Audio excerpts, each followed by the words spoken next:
Após aceitar acordo de cessar-fogo, a Rússia atacou as infraestruturas da Ucrânia. Putin então violou o acordo?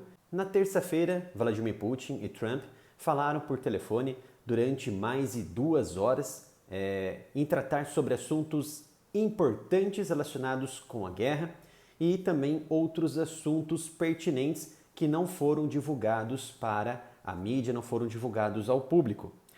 Mas o resultado desse acordo foi interessante.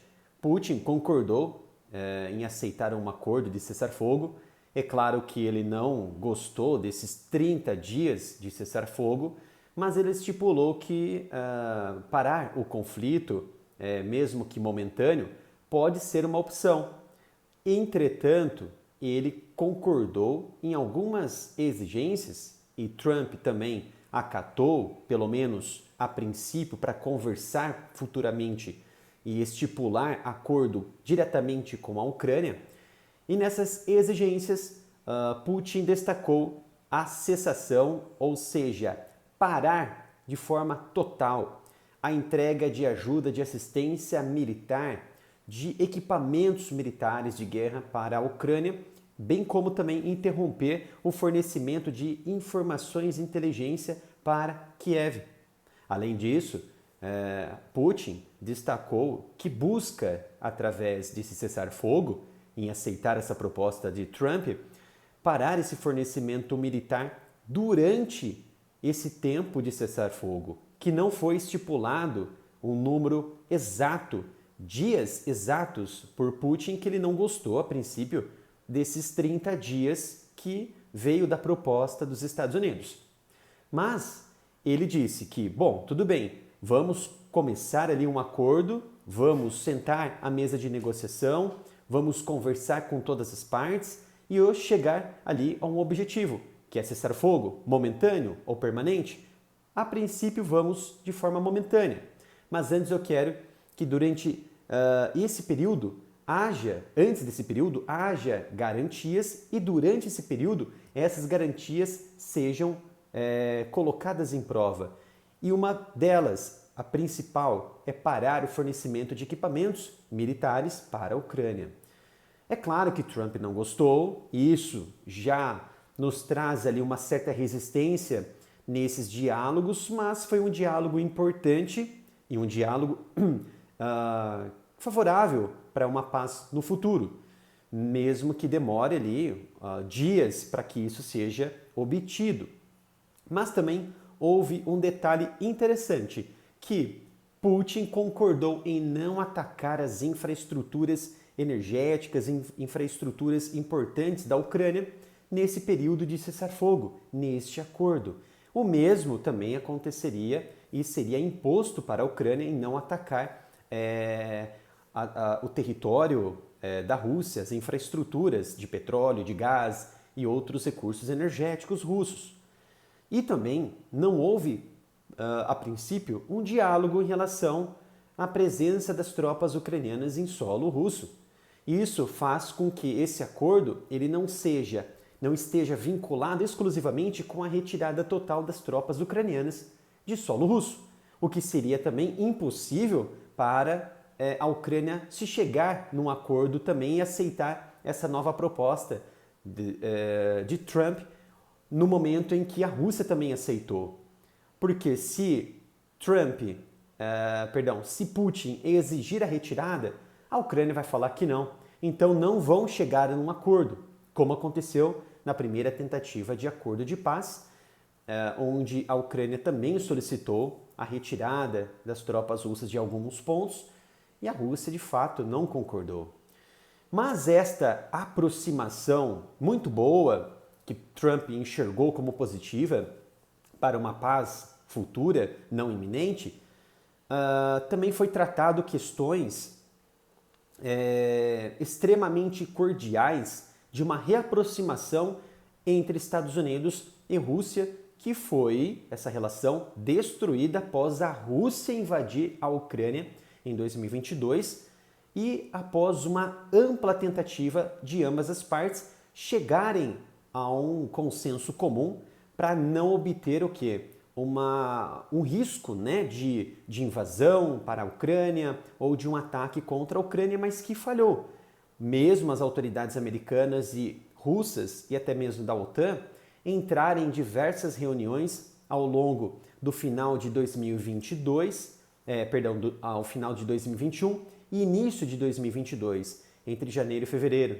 É até interessante, se vocês pegarem alguns vídeos passados dos encontros, das reuniões entre até então o secretário de Estado americano Antony Blinken com o ministro das Relações Exteriores da Rússia, Sergei Lavrov, em dezembro, eles se sentaram à mesa para discutir sobre essas questões e garantias da Rússia e da OTAN, porque as tropas russas já estavam nas fronteiras da Ucrânia e havia um risco iminente de uma situação caótica ali, como conhecemos até hoje, que foi a invasão da Rússia. Eles estavam de bom humor, eles estavam sorrindo, se cumprimentando, com um aperto de mão correto, sério, um olhando para o outro, né? Então veio uma outra reunião em janeiro, onde a OTAN já havia percebido, e os Estados Unidos também, de que a situação estava se escalando, mais e mais tropas se posicionando nas fronteiras da Ucrânia.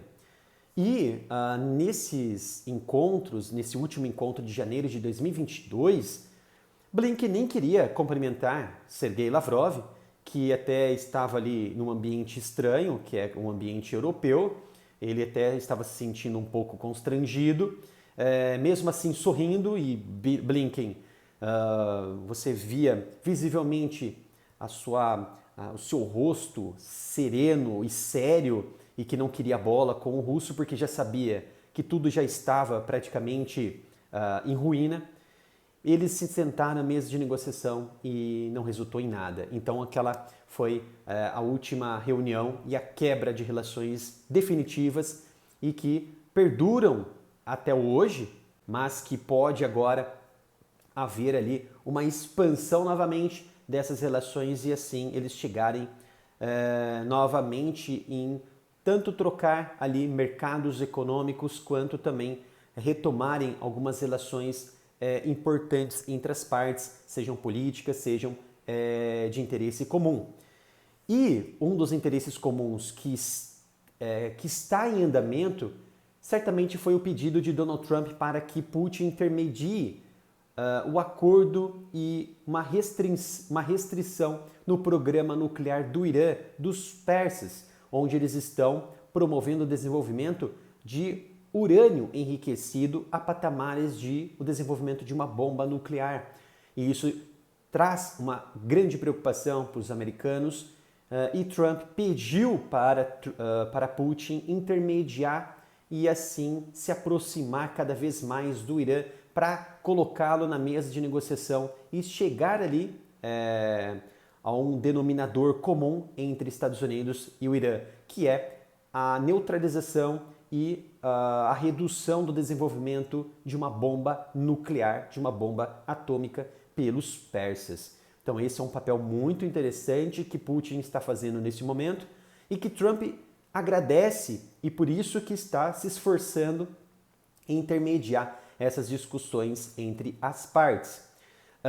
E a Europa, visivelmente, ela não apoia um cessar-fogo imediato ou um acordo de paz, dando diversas justificativas para isso que os líderes europeus consideram justificáveis, mas do ponto de vista americano isso é um absurdo, porque os americanos gastaram muito e estão gastando, além de ter milhões e milhões de pessoas mortas, bilhões e bilhões de gastos públicos com a guerra em favor ali da Ucrânia.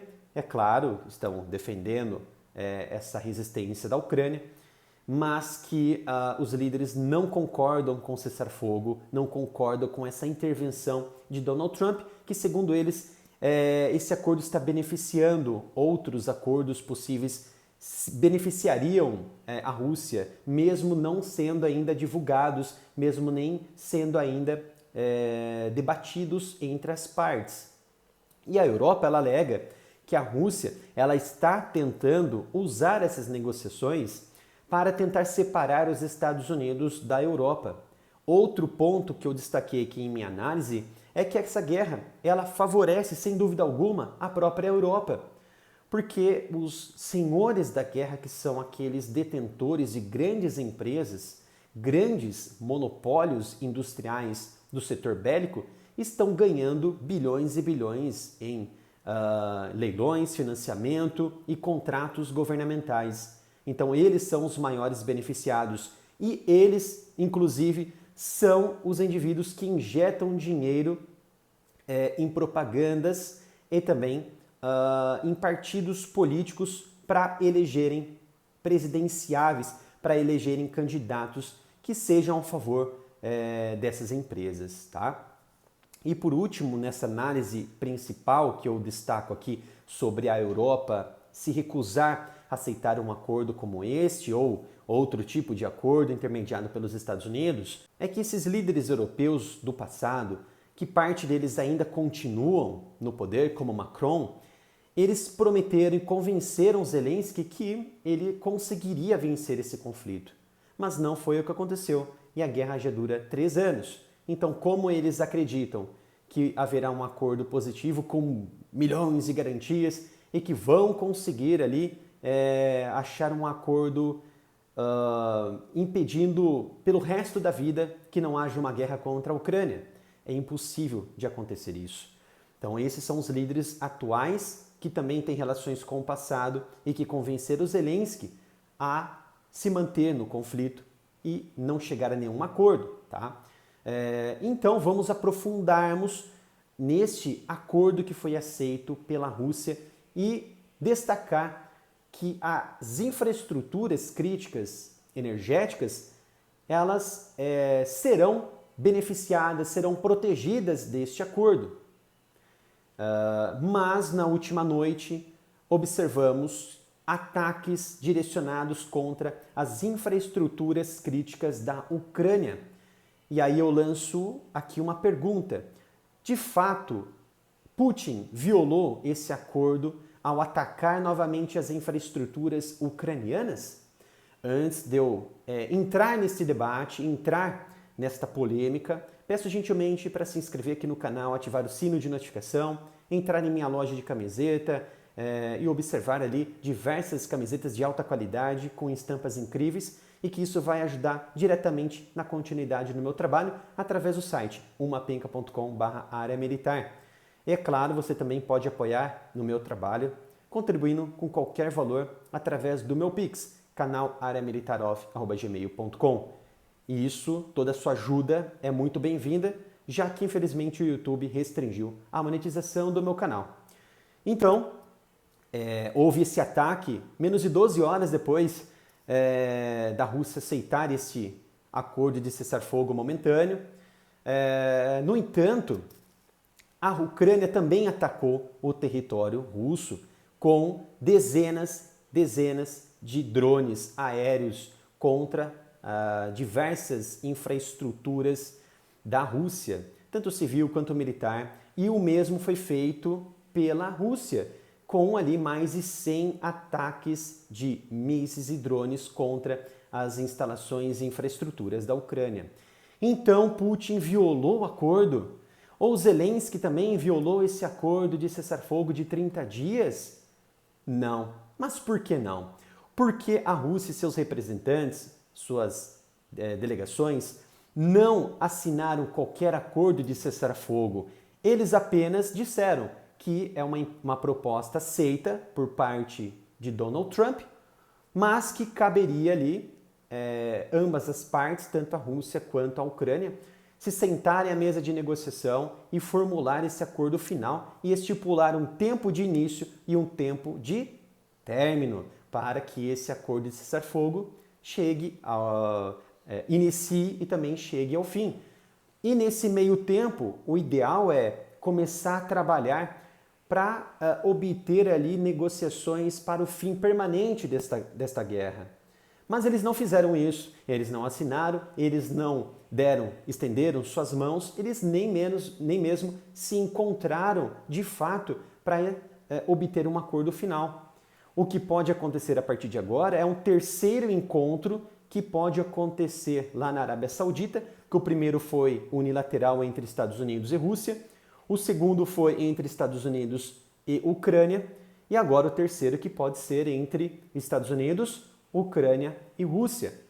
Um acordo trilateral ou um encontro trilateral intermediado ali pela Arábia Saudita, que vai ceder o seu território para que seja feita ali uma discussão e futuramente um acordo. Então não, a Rússia ela não violou e a Rússia também não foi a única que atacou. A Ucrânia também não violou e também ela não viu apenas a Rússia atacar o seu território, mas ela também atacou o território da Rússia. Então sabemos que a guerra ela vem gerando ao longo desses 3 anos uma grave guerra de desinformação. E essa grave guerra de desinformação traz muitos malefícios na hora de fazer um julgamento e na hora de obter informações, informações verdadeiras sobre todo o andamento desse conflito no campo de batalha.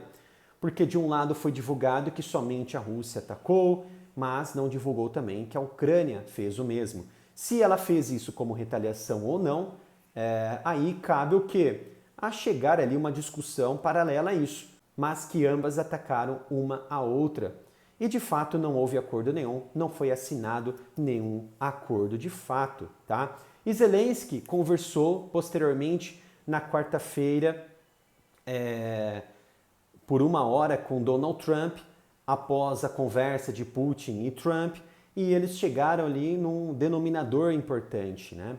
Em que Trump elogiou essa conversa telefônica que aconteceu após aquela briga no Salão Oval da Casa Branca entre Trump e Zelensky, Zelensky e J.D. Vance, e essa ligação ela foi considerada muito boa, muito produtiva e num caminho certo, segundo Trump, e Trump mesmo divulgou e declarou que Marco Rubio, que é o secretário de Estado americano, e também o Mike Waltz, que é o conselheiro de segurança de Trump, deve se encontrarem, se sentarem, melhor, na mesa de negociação e traçar ali um esboço completo sobre tudo que foi divulgado, tudo que foi conversado entre Trump e Zelensky por telefone e entre Trump e Putin também por telefone, chegaram a uma conclusão, chegar também ali a novos itens para uma exigência e também para um acordo final, que esse terceiro encontro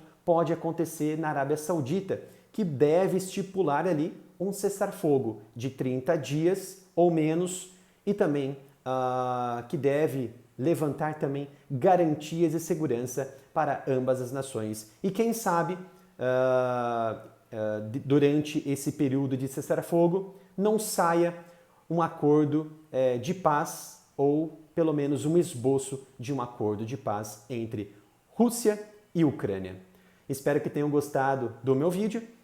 Não deixe de se inscrever no canal, ativar o sino de notificação, entrar na minha loja de camisetas através do site umapenca.com/área militar e você também pode doar qualquer valor através do Pix, canal areamilitaroff@gmail.com. Obrigado pela sua presença, nos vemos no próximo vídeo aqui no canal.